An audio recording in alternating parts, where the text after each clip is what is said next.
안녕하십니까. 오세아니아 위클리 이번 주 순서 시작합니다.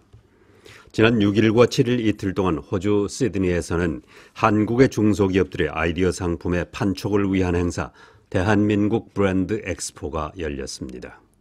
롯데 홈쇼핑이 주최한 이번 행사에서 이완신 대표는 호주는 수출 절차가 까다로워 중소기업이 진출하기에는 어려움이 많았지만 최근 한류 열풍으로 한국 상품에 대한 관심이 크게 높아졌다고 말했습니다. 오늘은 이렇게 호주 최초로 대규모 한국 상품 박람회를 개최하게 되었는데요. 한국 상품이 이 K-팝만큼이나 우수하고 훌륭하다는 것을 여기 호주에서 여러분이 증명하실 주실 것이라고 믿습니다. 코리아 브랜드 엑스포 오프닝 행사에서는 한류문화원이 주최한 K-팝 콘테스트에서 수상한 멤버 중 2명이 출연해 K-팝 댄스를 선보여 한국에 대한 관심을 더욱 높여주었습니다. 이 행사를 현지에서 준비한 호주 퍼시픽 투어스의 유정현 사장은 앞으로 한국의 문화를 해외에 알리는 일도 함께 해나가겠다고 말했습니다. 여행사를 운영하고 있습니다만 사실상 여행도 가는 사람이 갑니다. 돈이 많아서 못 가는 건 작아서 못 가는 게 아니라 마음의 여유가 없죠. 그래서 그 마음의 여유를 두들길 수 있는 저희도 어느 정도 계획을 세워야 하는데 그런 마음의 문을 여는 게 가장 중요하지 않을까 생각됩니다. 이번에 그 참여 업체는 몇 업체 정도 됩니까? 한국에서 유명한 중소기업 제품 50개 기업이 참가하고 있습니다. 네, 50개 기업이라면 그 전시 품목도 굉장히 많을 것 같아요. 네, 각 기업당 10개에서 20개 정도 상품을 가져왔기 때문에 네. 전체 전시되는 품목은 약 500개 정도 보시면 될 것 같습니다. 네. 이런 행사가 다른 나라에서도 있었습니까? 지금까지 대만이나 태국, 그다음 일본, 네. 베트남, 인도네시아에서 개최를 하다가 네. 이번에 처음으로 호주를 방문하게 되었습니다. 네. 다른 나라에도 계획이 있습니까? 내년부터는 또 러시아나 미국이나 네. 또 저희가 진출하지 않았던 그런 네. 국가로 지금 계획하고 있습니다. 이번 코리아 브랜드 엑스포 행사를 통해 5,530만 달러의 상담 실적을 올린 것으로 알려졌습니다. 지난 10월 29일부터 11월 3일까지 한국의 프레스센터 외신기자클럽과 부산시, 일본 대마도에서 열린 국제 심포지움에 월드TV 책임 PD를 사칭해 참석한 뉴질랜드 교민이 있어서 물의를 빚고 있습니다. 사단법인 해외동포 신문방송 편집인 협회가 주최한 이 행사에 월드TV와 아무런 관계도 없는 뉴질랜드 교민 다니엘 오가 뉴질랜드 월드TV 책임 PD라는 타이틀로 참석한 사실이 확인됐습니다. 그는 또 지난 10월 29일 열린 심포지움에서 뉴질랜드 월드TV 책임 PD라는 이름으로 토론자로 참가한 사실이 밝혀졌습니다. 월드TV는 지난 2000년에 설립된 뉴질랜드 최대의 아시아 종합 미디어로 한국, 중국, 일본 TV와 라디오 방송을 해오고 있습니다. 나무에 글자나 그림을 새기는 전통 공예 서각전시회가 뉴질랜드에서는 처음으로 열렸습니다. 한국 서각전시회 겸 뉴질랜드 지회 창립 기념 행사가 지난 3일 오클랜드 마이랑기 베이 아트센터에서 열렸습니다. 이날 행사에서 염광섭 한국서각협회장은 뉴질랜드 지회 김영환 지회장에게 인가증을 전달했습니다.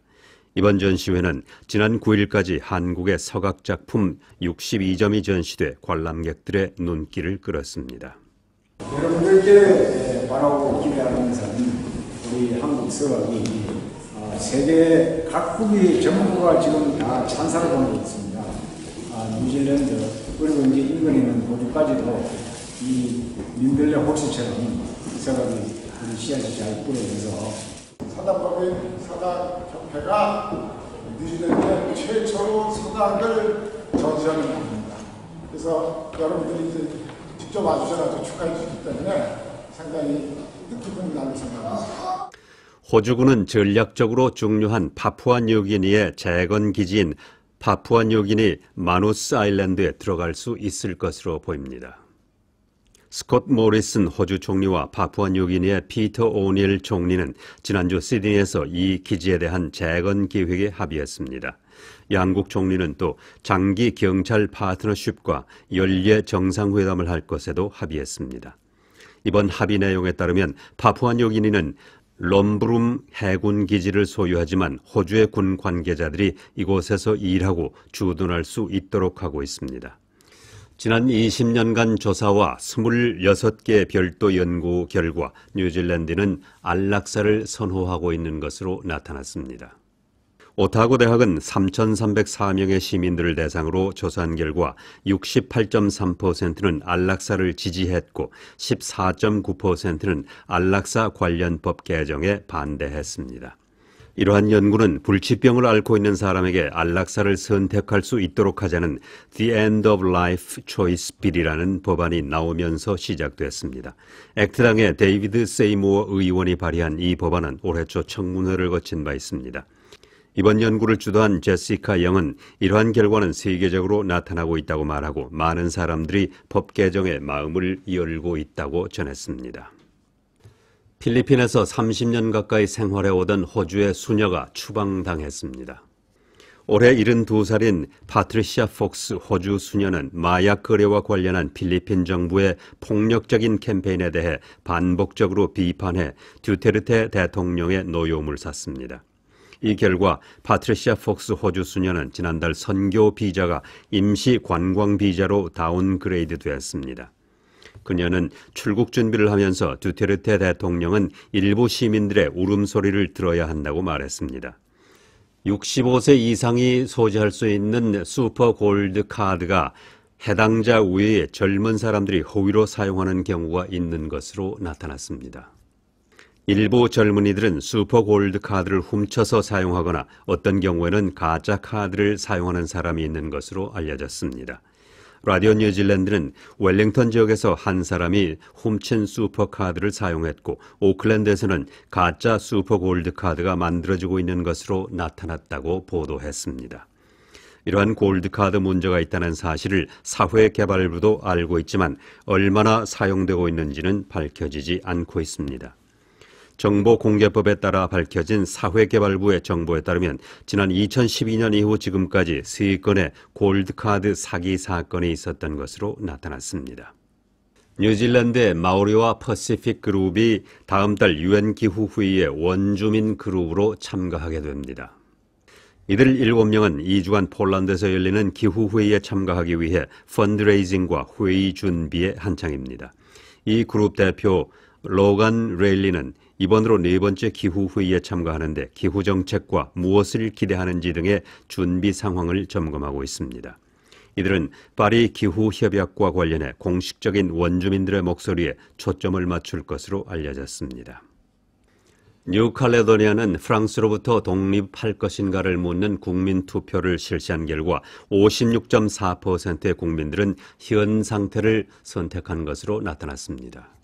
30년 이래 처음 실시된 이번 국민투표에는 17만 4천 명 이상이 투표에 참가했습니다. 이번 국민투표 결과는 독립을 반대하는 국민들의 커다란 승리로 기록됐는데 독립을 원하는 그룹은 2년 이내 다시 국민투표를 실시하겠다고 주장하고 있습니다. 이번 국민투표에서 일부 지역은 80%, 또 다른 지역에서는 95%의 독립 반대 결과가 나오기도 해 관심을 끌었습니다. 웨스트팩 은행의 지난 1년간 수익이 80억 6천만 달러로 1년 전과 거의 비슷한 수준으로 밝혀졌는데 이는 고객들에 대한 보상이 늘어난 것 등이 그 원인으로 풀이되고 있습니다. 호주 국내에서 2번째 규모를 자랑하는 웨스트팩 은행은 수익이 소폭 상승하고 고객에 대한 보상이 늘어났기 때문에 이러한 결과를 가져왔다고 말했습니다. 브라이언 하르처 웨스트팩 회장은 경제 환경은 여전히 좋은 편이지만 규제를 위한 비용과 자금 조달 비용이 증가하고 있어 영업 환경이 어려운 상황이라고 말했습니다. 웨스트팩 은행은 주당 94센트의 배당금을 지급할 것으로 알려졌습니다. 호주 연방정부는 농민들의 일손이 부족해서 백패커와 워킹홀리데이 방문자들이 좀 더 장기간 체류할 수 있도록 조치할 것으로 알려졌습니다. 태평양 섬나라 출신 임시근로자는 3개월간 더 체류할 수 있도록 했고 일부 국가의 워킹홀리데이 비자의 경우 나이 제한을 35세로 상향 조정한다고 밝혔습니다. 스콧 모리슨 총리는 호주 시민들을 취업시키는 것을 최우선 순위에 두고 있다고 말하고 그러나 만약 이것이 불가능할 경우 외국인 근로자들을 찾을 수밖에 없다고 전했습니다. 최근 나온 조사 결과에 따르면 전 세계적으로 여성의 출산율이 급격히 낮아지고 있습니다. 출산율 관련 보고서에 따르면 전 세계 나라의 절반 정도는 현재 인구를 유지할 수 없을 정도로 출산율이 낮은 것으로 밝혀졌습니다. 란셋 보고서는 1950년부터 2017년까지 인구 추세를 담고 있는데 1950년에는 여성의 평균 출산율이 4.7명이었으나 작년에는 이의 절반 수준인 2.4명으로 나타났습니다. 여성 출산율은 나라에 따라 큰 차이를 보이고 있는데 나이제리아와 서아프리카의 경우 7.1명, 지중해 섬나라 사이프러스는 평균 출산율이 1명으로 나타났습니다. 출산율이 2.1명 이하로 떨어지면 인구가 줄어들기 시작하는데 이 연구가 시작되던 1950년에는 어느 나라도 인구가 줄어드는 나라는 없었습니다. 출산율이 낮은 나라는 유럽을 포함한 대부분 선진국과 미국, 한국, 호주가 꼽히고 있습니다. 전기 자동차 메이커로 유명한 미국의 테슬라가 앨런 머스크 회장 후임으로 호주의 로빈 델홀름이 새로운 회장직을 맡게 됐습니다. 로빈 델홀름은 호주의 텔레콤 회사인 텔스트라의 재무 담당 최고 책임자로 일해왔는데 테슬라의 창업자인 앨런 머스크의 뒤를 이어 새로운 회장 자리를 맡게 됐습니다.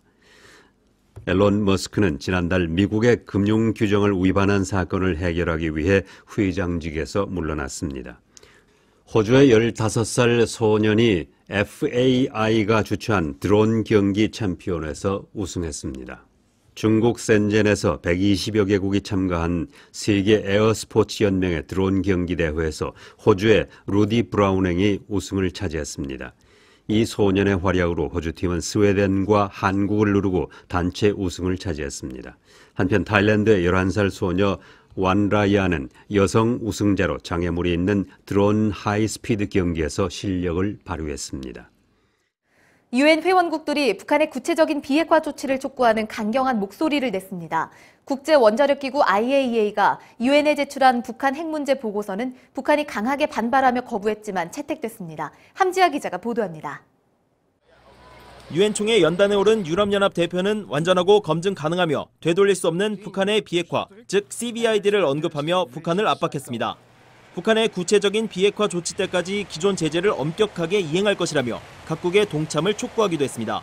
The European Union urges the DPRK to engage seriously in the follow-on negotiations and to take concrete steps to embark on a credible path towards a complete, verifiable and irreversible denuclearization. 호주와 일본 대표 등도 북한의 핵 프로그램 등의 폐기를 촉구했습니다. But we remain committed to maintaining pressure on North Korea until it takes concrete steps towards complying with relevant UN Security Council resolutions and ballistic missile programs. 이날 회의에서는 국제원자력기구 IAEA가 북한 핵 프로그램의 지속과 추가 진전, 그리고 북한의 관련 성명들이 중대한 우려를 초래하고 있다고 지적한 지난 8월 보고서에 대한 평가도 있었습니다. 아마노 유키아 IAEA 사무총장은 성명을 통해 북한은 안보리와 IAEA의 의무사항들을 지키고 지체 없이 협력해야 한다고 강조했습니다. 그러나 북한은 IAEA가 한반도의 긍정적인 진전을 무시한 채 편견과 왜곡으로 일관하고 있다고 반발하며 보고서 채택을 거부했습니다. Accordingly, the DPRK delegation categorically rejected the report of the IAEA.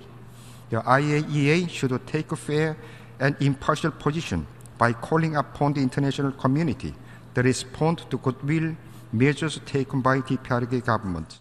유엔 총회는 그러나 이런 북한 측의 반발에도 불구하고 IAEA 지지 결의안을 채택했습니다. BOA 뉴스 함자입니다. 오세아니아 위클리 이번 주 순서를 마칩니다. 다음 주에 뵙겠습니다. 감사합니다.